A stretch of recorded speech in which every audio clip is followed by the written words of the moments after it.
You know, well, you come back next month and I'll get you, you know. I don't like that. I would rather do what Jesus did. Heal you. See you later.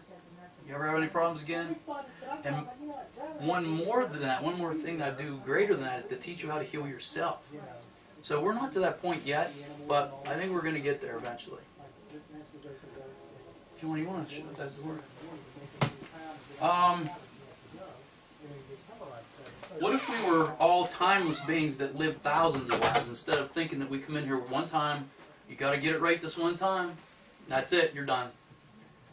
You didn't learn the lessons you were supposed to, now you got to go to hell. Sorry. Or you go to heaven. Boy, you really knocked it out that one time, that one chance you had, you're going to heaven. I don't think so. So, what if everything that was taught to us was nothing more than a lie to control us? And then you wonder, well, okay, then why we the people, why would we be controlled? What's the point?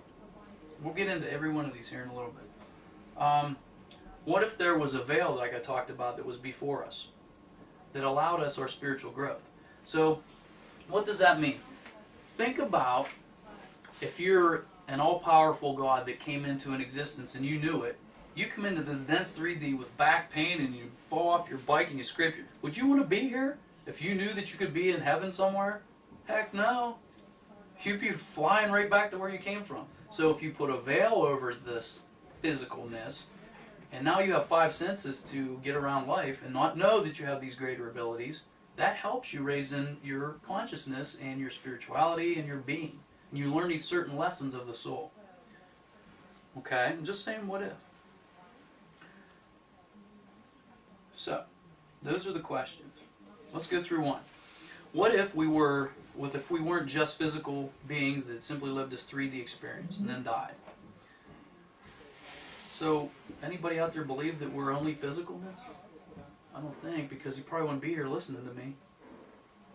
Okay? Why do you believe we're more than physicalness? Do you have a measurement that says I have a soul or you have a soul or anything? Why do you believe that? Faith. Faith? Okay. Anybody else? Okay. Has anyone out there seen a ghost or a spirit? I'm sure you have. Anybody else? Nobody? Does that mean they don't exist?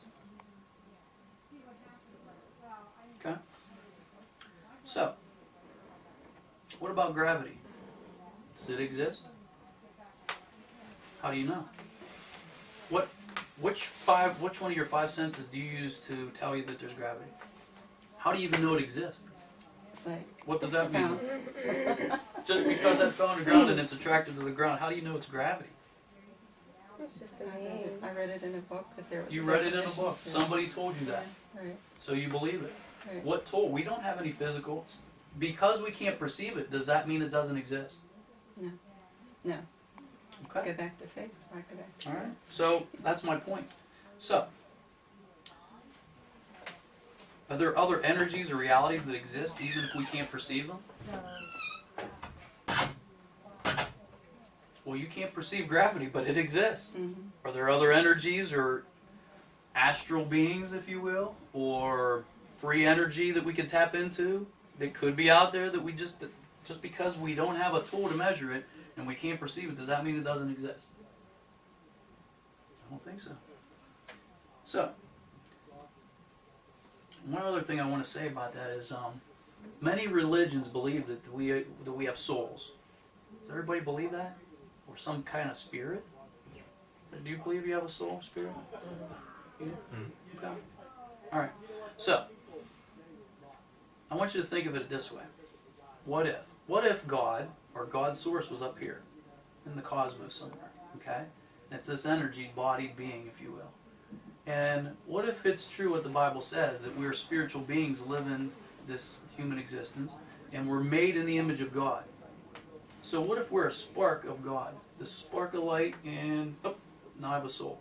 Each one of you has that same spark of light. Would that not make us all gods or co-creators? Why not? We're made in the image of God, so therefore we're all God and co-creators. We're all equal. Man is made equal. That is what's equal. Not the physicalness that we create or we believe, but this spark. So we all have the same spark, right? Okay. What if? Just saying. Alright. So, what if most people lived in 3D? You know, this physicalness all around us. Or like I say, 85% of the people believe that everything we've been taught is golden and the religion that we're at is where we're at and that's it. That's what I consider 3D. Excuse me.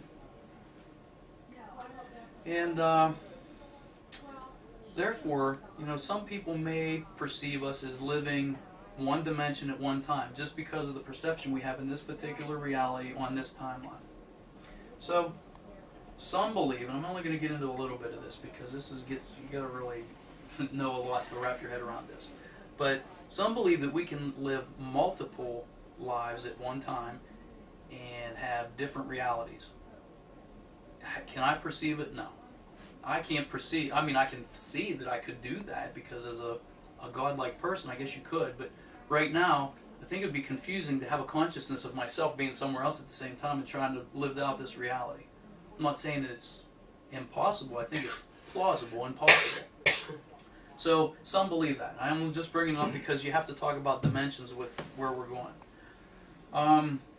What if by broadening your knowing, you could elevate your awareness and therefore your perspective into fourth and fifth dimension? So in 3D, the way you think, everything is physical with the five senses, that's where we are.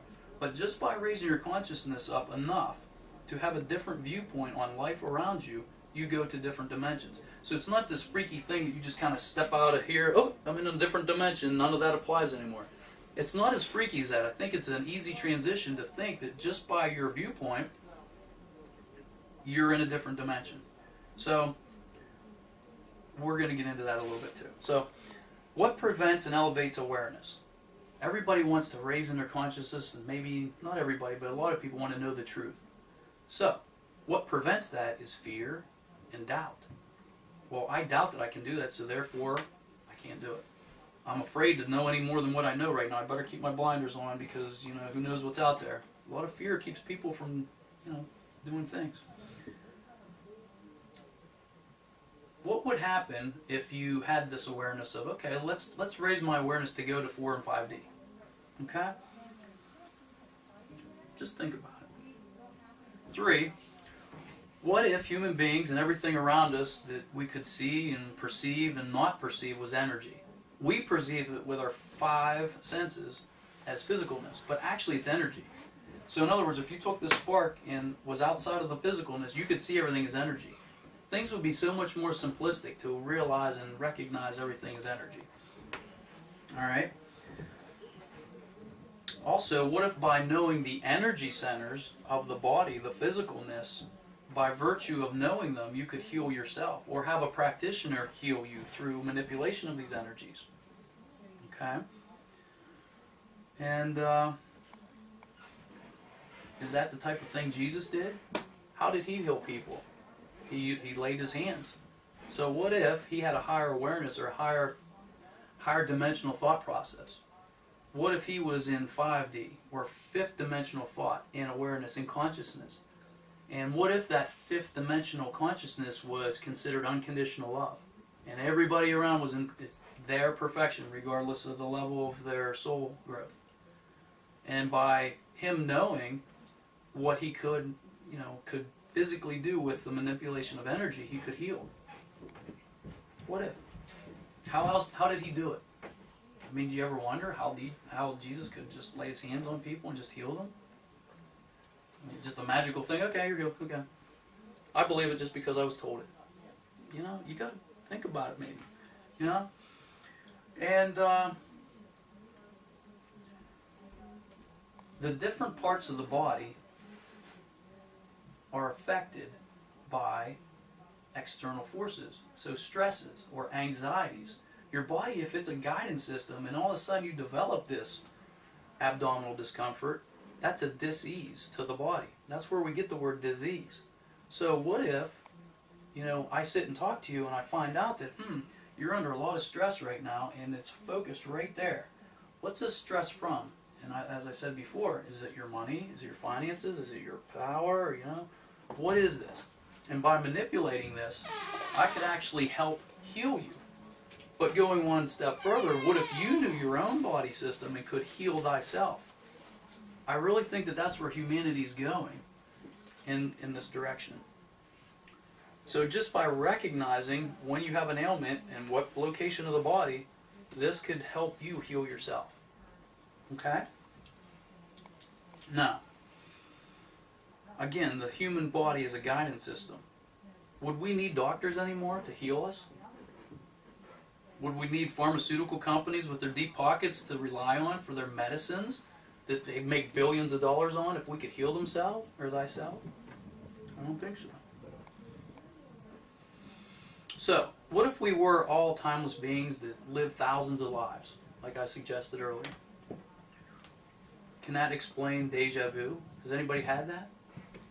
You've had that? What if things weren't on a specific timeline like we view them, a linear timeline, like seconds, minutes, weeks, months, years? What if there was a timeline, sort of, but there was all these little threads that come off of that, and then many possibilities? And that goes back to the thousands of lives that we incarnate to learn certain lessons. Maybe that's why we have deja vu, because we're living out that similar path, but we needed to learn something different in our soul growth, like abandonment. I mean, I can give you an example of myself. In 6th grade, my father left us. He was an alcoholic, and he just left. And there was 5 of us kids at home, and I grew up in a poor family. So, you know, at that time, it was difficult. I mean, we were poor. We were living out of a cooler with an ice. My mom would have to go buy ice and then put milk in it and stuff like that. For about a year, we did that. And I could tell you on and on stories about that. But now, where I'm at today, if it wasn't for that experience, I couldn't be compassionate the way I am to my patients that come in that are poor. A lot of my colleagues don't care. They're like, get a job. You know, who cares? You know, these people just need to get off their feet and, you know, and just go get a job. But me, knowing and experiencing that, I have compassion for these people that come through the door. And I look at it as a blessing. The same with my father. I mean, he left when I was in 6th grade. He taught me a lot about empowerment, about abandonment, and who I didn't want to be. Without his influence, even if you guys or whoever out there is listening to this think of that's, oh my God, that's terrible. I don't think of it as negative. I think of it as an opposition to raise me to my awareness of, look where I am today because of that situation. And I appreciate him for doing that. And I'm going to go a step further to say, if we do live thousands of lives, what if my father and I, outside of these physicalness that know everything because we're spiritual beings that tapped into universal knowledge that know everything, said, okay, here's what's going to happen. You're going to be my dad this time, and you're going to teach me abandonment by leaving me, and you're going to be an alcoholic. And later on in life, I'm going to appreciate you for doing that. Would that explain fifth dimensional awareness or unconditional love, and why Jesus could see everybody in unconditional love? He had a contract with me to help me raise to where I am today, to help to speak to you people and to be compassionate to everybody that walks my path. I thank my Father for doing that for me.